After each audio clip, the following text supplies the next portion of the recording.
Wolves, Boys, and Other Things That Might Kill Me by Kristen Chandler. Chapter 1, Summer School. Wolves don't actually howl at the moon.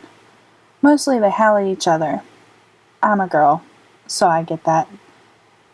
When I hear the first howl, I'm standing knee-deep in Yellowstone meadow grass, loaded up like a pack horse, being assaulted by the first shards of August hailstorm. Listening to the couple we are guiding argue. Over the rumbling clouds and upper-class bickering, I hear the wolves howl. It is low and kind of whiny. The call of the bothered. I get that, too. I'm out in the front of our foursome. My dad calls from the back. KJ, go left, to the trees. I take a few steps, and then I hear him call loudly, your other left. I stop walking and let the couple pass me. Dad holds out his hands as he walks past. How's that left doing? Maybe you should tie a string around your finger. This might be funny, if I hadn't been hearing it my whole life. The man and his stuck-up wife turn and hear my dad's big joke. The woman looks down her pointy nose at me. I turn away and look out into the Hayden Valley. I search the weather-bent grass. If I get to see a wolf today, I can put up with some harassment. I hear more howling, competing wails, then barks. The tourists, both doctors with advanced degrees in know-it-allness, freeze in their tracks. I hear something, says the woman. No kidding, says her husband. I thought these things only howled at night. My dad clears his throat. Candids howl when they need to. This sounds like a discussion about territory. The afternoon sky has gone, dark and sullen, angry way. It does in the Yellowstone caldera. The hail and the heavy sky make it difficult to see, but poor visibility usually means more wildlife. I don't use my binoculars, so I can scan for more movement. After a moment, I make out 2 coyotes. Then I see the wolf. The hail listens. And I see the wolf is 3 times the size of the coyotes, light gray to their tan and orange outlines. We are less than 100 yards away. I whip out my binoculars and focus until they look like they're practically at my feet. What is it? Is that a wolf? The woman says. The $200 hat is soaked. She waves her manicured hand at me. Get out the scope.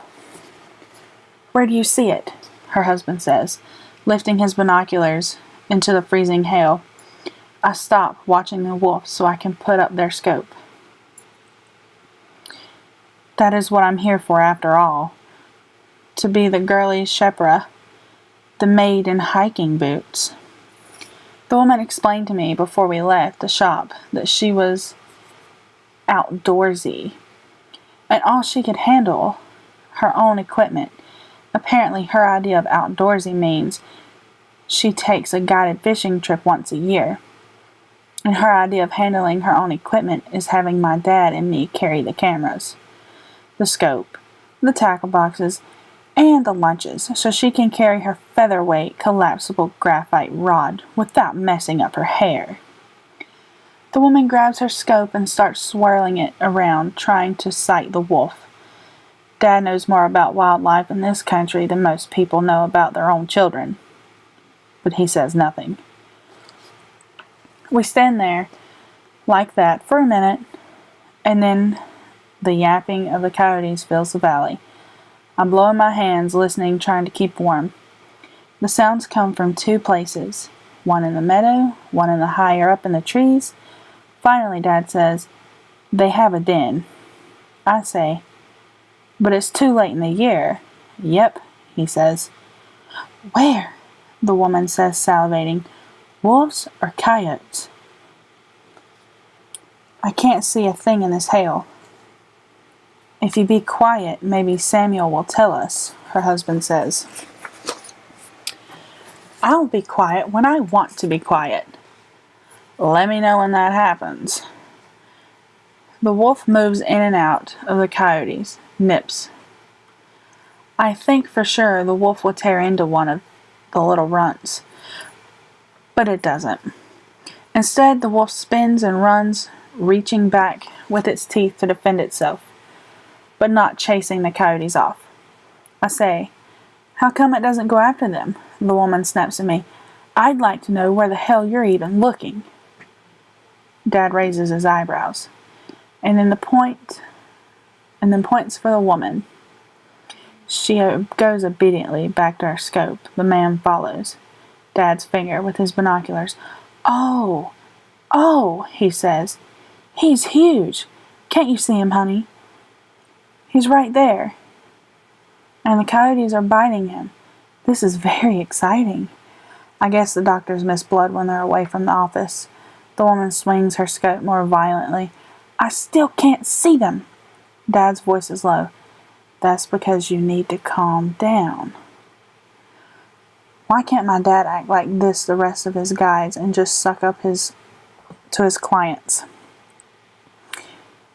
His tip is in the toilet now for sure. I'm perfectly calm. Her head shakes when she says this.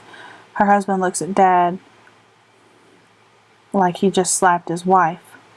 I think she can manage. Good, Dad says.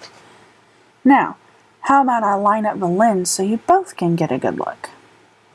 I go back to watching the wolf and the coyotes, my eyes strained to catch every detail of the animals. Through the spattering hail, I see the coyotes working their way to tag team the defense. The pups go silent, but their parents keep up. The burst of barking. I can't believe we're seeing this. People think it's so easy to see a wild wolf now that they've been back in the park, but a few years. Like they're a big fat grazing buffalo or something. But just because you can easily buy a t-shirt with a wolf on it doesn't mean I've seen many of them. Then, things happen fast. The hail stops like something flipped a switch. The air seems to freeze and everything goes silent. 5 other wolves appear out of the grass. Like they just grew there. Without 2 seconds passing, the coyotes disappear into the trees, leaving the solitary wolf alone with the new pack. It seems to me that the wolves have saved their friend from harassment. Maybe they've even come to help them kill the coyotes and rut the den. But that's not what happens. The biggest wolf, black with huge feet, leads out to the solitary wolf. He stands front for a few seconds without moving. I think they're locking into each other somehow. And then the solitary wolf steps back and drops down on its back. The man whispers to his wife, "It's submitting to them. I've seen that on television." I hear Dad breathe funny. I know something bad's about to happen. The man starts to say something else, and my dad holds his hand open and shoos them. The woman doesn't say anything for a change. The 4 wolves step behind the big black.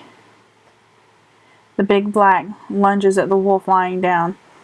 I can't see what's happening except the wolves swarm and make tearing sounds that I feel down in my stomach muscles.